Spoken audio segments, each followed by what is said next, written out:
300 cubic yards in the existing parking lot. This fill is going over 32 feet, you heard him say today, 32 feet over to the building, and all of that is being filled also. There's over 500 cubic yards of fill coming into this site. Now he says that's no more than 4.5 inches per average. Well, that's not exactly true because there is no such thing as an average on slope. This size truck, that's a 10-yard. Okay? 50 truck of fill coming into this site. We already have existing flooding issues on their area. That may not be big at the North Shore Mall, but it's a big amount of fill in this area. Now this is their own diagram. They took average grade as the dash line, 9.3. They're coming up to 12 so that they can get into their garage. Now you see what's happening here? All of that between that solid line and the dash line is filled. All of that is also being sloped carefully towards the bell property. All of that water, all of that land will not be subject to flood inundation like everyone else before. Also, you remember when we were down on the site visit, he said, well, this is just a really gradual slope. I don't call that a gradual slope from the street up to that first garage door. There's a slope there and it's considerable. Now, you might say, well, what's the big difference here? You see over here where the seawall is going to be? The seawall is going to be constructed to elevation 13. And everyone keeps talking about the storms we've had the last couple of weeks or the last year or so. That's not the storm that I'm concerned about. We can go back to it a second. The storm I'm concerned about is the one that's going to be similar to something that happened in New Jersey, similar to something happened in the 78 blizzard or the 91 storm. This whole area is not going to be barely breaching that, it's going to come over. And if you're in a storm event, a high tide or a surge, the thing that you're most concerned about is the time it takes for water to recede. And in order for that water to recede quickly, it has to be able to go in every direction. Allowing them to put this wall up so high and build that dam ensures that once it gets over that, under the lip of that dam, it's all coming to Commercial Street, all coming to my clients and other people's property. The point is that this should be flowing over that dam once the tide turns. As much as you can get over and out of the way, time is critical when you're in flooding situations. Next. Now, these storms that we've had recently, this is the March 8th storm. You know, he was talking about FEMA talks about a 5-foot wave. These are nowhere near 5-foot waves. But look at what they're coming from the building. They're building, the wind was coming out of the north. You can actually see the wave being pushed back by the wind on this thing. The wind had changed early in the morning. And this is what it's coming against the building now.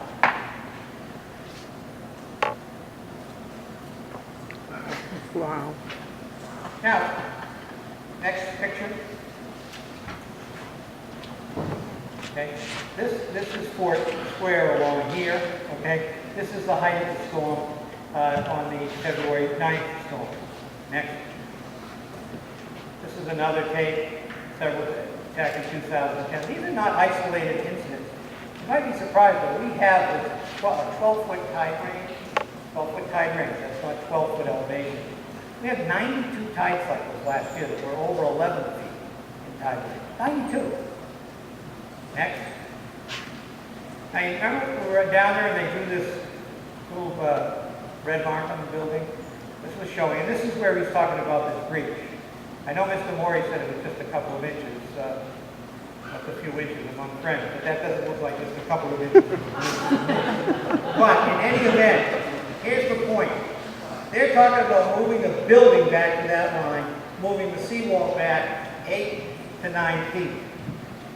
With everything you've seen, read, know, does it make sense for you people to put your print on that and say, that's good, let's get it back? There's no reason to take a chance. This is what it looks like in so-called Nemo. That's the water coming over the parking lot and going down in the next picture. And where does it inevitably go? Commercial Street. Address the quality of the natural environment. The only natural environment that's on this site is the beach. And you people have fought hard to make it public, and I think you need to fight just as hard to make sure it's there for our children and their children, and not gone tomorrow. I'm going to turn it over to Joel. Can everyone hear me all right? For the record, my name is Joel Favazza, 111 Main Street. Today I'm going to briefly talk about Pavilion Beach.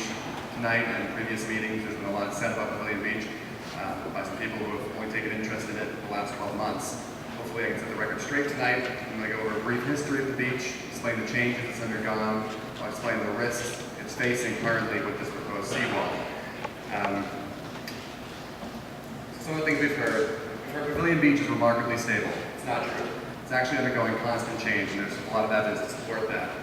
You've heard Pavilion Beach is simply a pocket beach, just a little plat of sand being lost in harbor.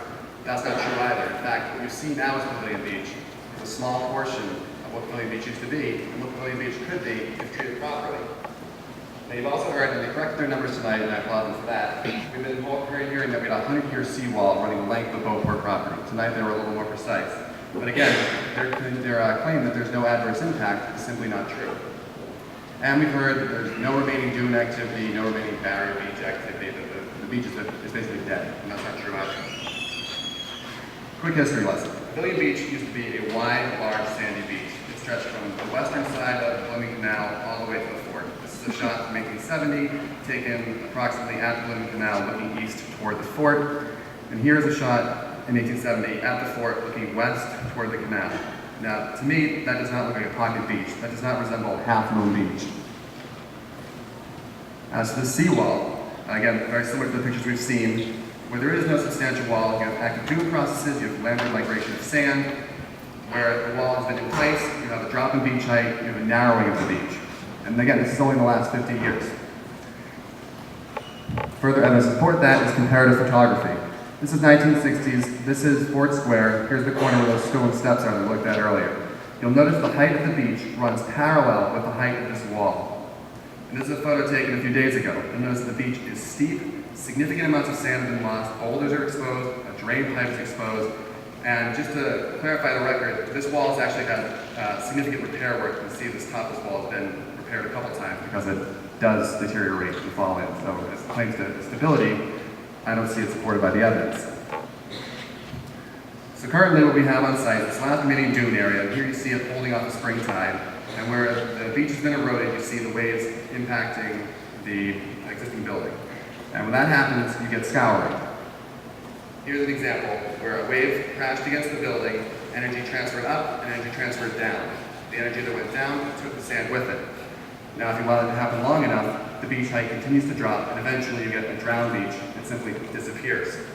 Now there's examples of this all over the United States, but you actually don't have to leave Cape Ann to see some examples. Another one right in the so-called protected harbor is Cressy's Beach. This is Cressy's Beach in 1900, wide, sandy, flat. Around 1934, the city erected a seawall at the back of Cressy's Beach. There's a postcard in 1935 showing the beach as was immediately after the wall went up. And of course, this is Cressy's Beach today. It's unrecognizable. It's devoid of sand, it's a boulder field, and you'll notice that the seawall has had to be rebuilt and built up many times because storms have come through and destroyed it. Another example here in Cape Ann is Good Harbor Beach versus Long Beach. Good Harbor uses an active dune system. Long Beach elected to use a concrete vertical seawall. This is a recent picture of Long Beach. Now, I want you to pay attention because we have a vertical concrete seawall with large boulders at the base for stability. Sounds awfully familiar with what's being planned for Pavilion Beach. Now, as to claims that Pavilion Beach is dead, it's no longer an active dune site, it's no longer a barrier beach, that's simply not true. This picture was taken in April of 2012. You see dune formations, you see vegetation, and then, unfortunately, in May 2012, you see a city tractor plowing through the dune. When he was done, the beach was leveled all the way to the wall of Beauport's property line. And that was coincidentally, and unfortunately, a month or so before the Concom third-party reviewer came to view the beach, at which time she failed to observe the dune. And this is why. However, left alone, the beach is fighting back. October 2012, dune rebounding. January 2013, dune height even higher. And again, as for no more active processes, again, in that what they've been calling the breach, you have landward migration of sand, you have storm overwash depositing sand, and at the northern end of the parking lot, you have piles and piles of wind-blown landward migration fine sand. So what does this all mean? It doesn't mean you can't build a hotel at the beach. It just means you have to evaluate some alternatives on the beach side of this property. And so far, no one has come forward, and no one has been asked to come forward, and no alternatives have been discussed. Now, for instance, do you realize if Beauport were to reconfigure their garage and move it north, only 10 feet from where it's planned to go right now, and put their seawall on the back side of their harbor walk, this project would restore 30 feet of width to Pavilion Beach. And that's 30 feet where natural barriers could be installed and maintained. And that's a better result. But you don't get the better result unless you push back on the applicant and say, you can do better, and you're going to need to do better, because this neighborhood, this city, and that historic beach deserves better. And that's what I'm asking you to do tonight. And I'll turn it back over to Mike.